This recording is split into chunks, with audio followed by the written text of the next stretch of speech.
We dig deeper, literally and figuratively. We are forced to confront an uncomfortable possibility. What if the builders of Derinkuyu were not simply ancient, but part of a civilization lost entirely to time? We often see history as a linear progression. Primitive tools to bronze, bronze to iron, iron to industry, industry to the digital age. Civilizations that rose high, fell hard, and left only traces behind. The underground cities may not be early attempts at innovation, but remnants of a reset humanity. Consider the theory of the Younger Dryas impact hypothesis, suggesting a comet impact 12,800 years ago triggered a sudden global freeze, wiping out cultures and causing a massive flood, possibly inspiring flood myths like Noah's Ark and the Epic of Gilgamesh. Could Derinkuyu have been part of the world before that cataclysm, a remnant of a civilization that retreated underground to survive? And if so, what else did they know that we have forgotten? Let's turn away from stone and strategy and look inward. What does living underground do to the human mind? Deprived of natural light, the pineal gland, which regulates melatonin and sleep, begins to act irregularly. Prolonged darkness can cause seasonal affective disorder, disorientation, and depression. Children raised in total darkness during wartime have shown signs of slowed development, fear of open spaces, and deep psychological trauma. Yet somehow the people of Derinkuyu adapted. Did they develop rituals to simulate daylight? Did they measure time with water clocks? Or perhaps even primitive star charts during occasional surface ventures? Were festivals held when it was safe to emerge? The resilience of these people wasn't just physical, it was psychological. They chose the dark, and they made it livable. As researchers map Derinkuyu, strange patterns emerge. Some chambers are built with near-perfect symmetry. Certain rooms echo in precise ways, almost as if designed for acoustics, meditation, or ritual. Could this be accidental? Or did ancient builders understand concepts of sacred geometry? Were these designs meant not just for function, but for spiritual resonance? In various esoteric traditions, the earth is not just a rock, but a living being. Underground spaces are believed to be closer to the divine or to inner knowledge. The womb of the earth is a place of transformation, initiation, and rebirth. Could Derinkuyu have served a spiritual purpose, guiding initiates into altered states, visions, or enlightenment? What if these were not just cities, but temples? In the 21st century, the super-rich are building luxury underground bunkers. In New Zealand and the United States, billionaires are constructing hidden shelters with spas, cinemas, and farms. Governments worldwide maintain massive subterranean complexes, many classified, to house elites in case of disaster. Data centers and even cryptocurrency vaults are being buried under mountains. Ironically, we are repeating the logic of Derinkuyu: protection, preservation, control. But we often do so in secrecy, isolation, and exclusivity. The ancients, on the other hand, seem to embrace communal survival, with entire families, faith groups, and tradespeople living together underground. Have we forgotten this collective instinct that built Derinkuyu?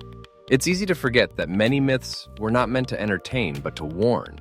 From the Hopi ant people to Greek tales of Hades and Hindu legends of Patala, we are told again and again, when the skies burn and the oceans rise, the wise will go below. Some believe the underground is a spiritual metaphor. Others say it is a literal truth encoded in cultural memory.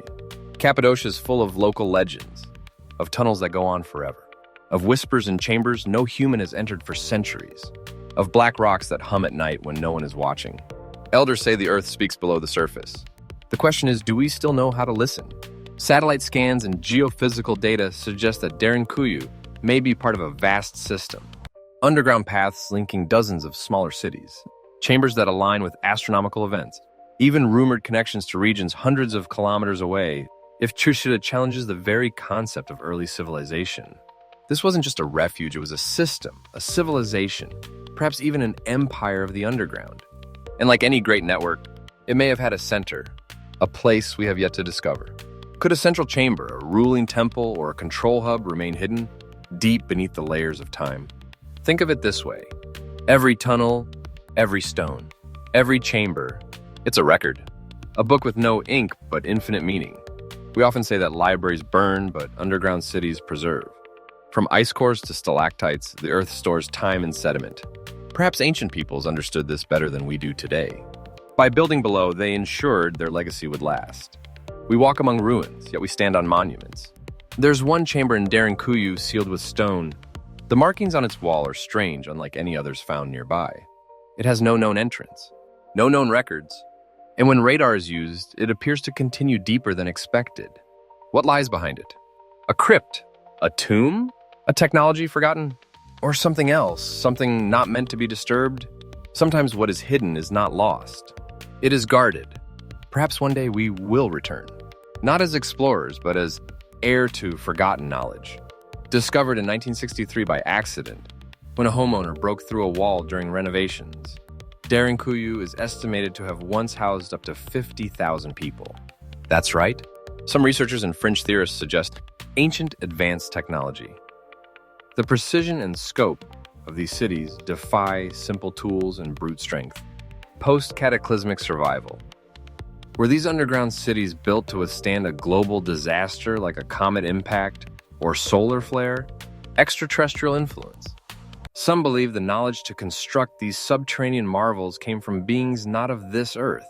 As wild as these, this wasn't a survival bunker. It was a way of life. Modern engineering has built underground shopping malls, bunkers, and data centers. But could we live entirely underground again? As climate change, overpopulation, and warfare threaten the surface, some futurists suggest going below may be humanity's best hope. Imagine a world of underground cities, self-sustaining, protected, and interconnected, perhaps echoing the secrets of our distant past. But what would it mean for the human mind? No sunlight affects vitamin D and circadian rhythms. Enclosed spaces can lead to claustrophobia and depression. Yet ancient people adapted perhaps better than we could today. Did they evolve biologically to cope with darkness? Or was their mental resilience stronger than ours? Around the world, myths speak of underground realms. Agartha, a hidden kingdom said to lie within Earth, governed by enlightened beings. Shambhala, a spiritual utopia in Tibetan Buddhist lore, possibly located underground. The Ant People, in Hopi mythology, beings who sheltered humanity beneath the earth during cataclysms. Are these just stories? Or are they distorted memories of a time when humanity went underground? Derinkuyu is now a UNESCO protected heritage site, yet most of it remains unexplored. What is behind the sealed doors and collapsed tunnels? What other cities lie hidden beneath our feet? Modern ground-penetrating radar hints at vast, undiscovered chambers below Cappadocia. We've only scratched the surface. Closing scene, somber music, slow zoom out. If we look at Earth not just as a planet of the surface, but as a layered world of secrets, then perhaps the question isn't why they built cities underground, but rather what were they hiding from? Were they escaping something or preparing for something to come?